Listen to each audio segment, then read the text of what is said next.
Hello everyone. आज हनबदा team को एक नया केस मिला है।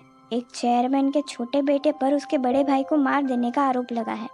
इस लड़के को ऑटिज्म है और ये केस म्योंगसुक संभाल रहा है।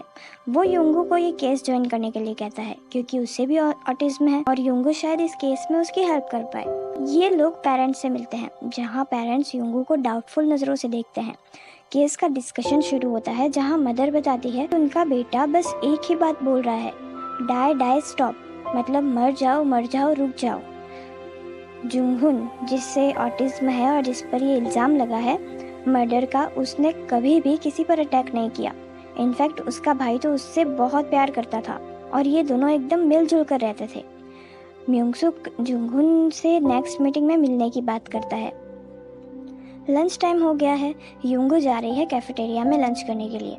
जुनहू उसे देखता है और उसके लिए लिफ्ट भी रोक कर रखता है और ये दोनों लंच करते हैं और युंगू की वेल्स की बातें फिर से शुरू हो जाती हैं, जिसे जुनहू बड़े इंटरेस्ट से सुनता है। युंगू और म्योंगसुक जंगुन से मिलते हैं, जिसे ऑटिज्म है। ऑटिज्म डिफरेंट टाइप के हो सकते हैं और जुंगुन को देखकर ये नहीं लगता कि वो किसी की भी बात का जवाब भी देगा। म्योंगसुक बहुत कोशिश कर चुका होता है और वो युंगू से क्वेश्चंस पूछने के लिए कहता है। युंगू बिना कोई फिल्टर लगाए सीधा डेथ के दिन के बारे में पूछती है, जिससे जंगहुन डिस्टर्ब हो जाता है और उसे संभालना मुश्किल पड़ जाता है। रात को घर आकर युंगू अपने पापा से पूछती है कि एक ऑटिज्म वाले इंसान के साथ रहना ऐसा होता है, उसे कैसे समझा जा सकता है। उसके पापा बताते हैं कि कैसे युंगू सिर्फ अपने आप में रहती थी। उसके पापा हमेशा लॉनली फील करते थे। जैसे युंगू को वेल्स और लॉ पसंद है, शायद उस इंसान को भी कुछ ना कुछ पसंद होगा। सभी लोग जंगहुन से फिर से मिलते हैं। जंगहुन को पेंगुइन बहुत पसंद होता है। ये सब पेंगुइन्स की ही बातें करते हैं और उसके सामने पेंगुइन वाला सॉन्ग भी गाते हैं और उसका ट्रस्ट जीतते हैं। इसके बाद युंगू फिर से उससे सवाल है, पर फिर भी वो यह है, मर जाओ रुक जाओ। युंगू कहती है कि शायद ये उसे मारना नहीं चाहता था, ये उसे मरते हुए देख रहा था और शायद वही रिपीट कर रहा है। संगहुन की जब डेथ हुई थी तब उसने शराब पी रखी थी और उसके गले में चोट भी थी, तो ये सुसाइड हो सकता है। इस बारे में कुछ नहीं बोलता। अब जुनहू और युंगू निकल जाते हैं इनके घर पर सबूत तलाशने के लिए। जब ये जा रहे होते हैं तभी जुनहू को उसकी फ्रेंड मिलती है और युंगू को उसके साथ देखकर कहती है कि जुनहू चैरिटी वर्क कर रहा है, डिसेबल्स की मदद कर रहा है। जुनहू युंगू से माफी मांगता है तो युंगू कहती है कि वो ऐसी ही है, तो किसी को भी उसे देखकर यही फील होगा, इट्स ओके। फिर भी जुनहू को इस बारे में बहुत बुरा लग रहा था। ये लोग पहुंचते हैं जंगहुन के घर, जहाँ पर खोजबीन के बाद इन्हें एक रस्सी का टुकड़ा और एक डायरी मिलती है। डायरी से ये पता चलता है कि जंगहुन पहले भी सुसाइड अटेम्प्ट्स कर चुका है। वो एक मेडिकल स्कूल का टॉपर था, पर एग्जाम का प्रेशर वो सहन नहीं कर पा रहा था और ये बात किसी को बता भी नहीं पा रहा था। जंगहुन ने उसे बस बचाने की कोशिश की थी। जंगहुन के पापा इस बात को मानने को तैयार ही नहीं थे। उनके हिसाब से अगर ये बात बाहर आ गई तो उनकी क्या ही इज्जत रह जाएगी। युंगू सोशल मीडिया पर आए हुए कमेंट्स भी पढ़ती है, जिसमें लिखा होता है कि कोई भी डिसेबल इंसान कितना भी बड़ा क्राइम क्यों ना कर ले, उसे बस सिंपैथी मिलती है और उसे सजा नहीं मिलती। युंगू को ये सब कमेंट्स पढ़कर बहुत बुरा लग रहा था क्योंकि वो भी डिसेबल है। नेक्स्ट डे ये लोग इस केस का डिस्कशन कर ही रहे होते हैं, तभी युंगू देखती है कि कहीं से जंगहुन टैक्सी लेकर कंपनी में आ गया है।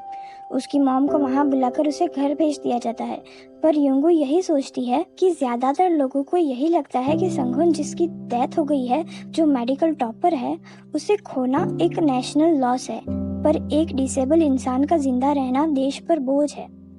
नेक्स्ट हियरिंग में युंगू कोर्ट के सामने जंगहुन के ऑटिज्म के बारे में बताती है और सजा को रिड्यूस करने के लिए कहती है। सुसाइड की बात तो वो कर नहीं सकती थी क्योंकि उसे मना किया गया था।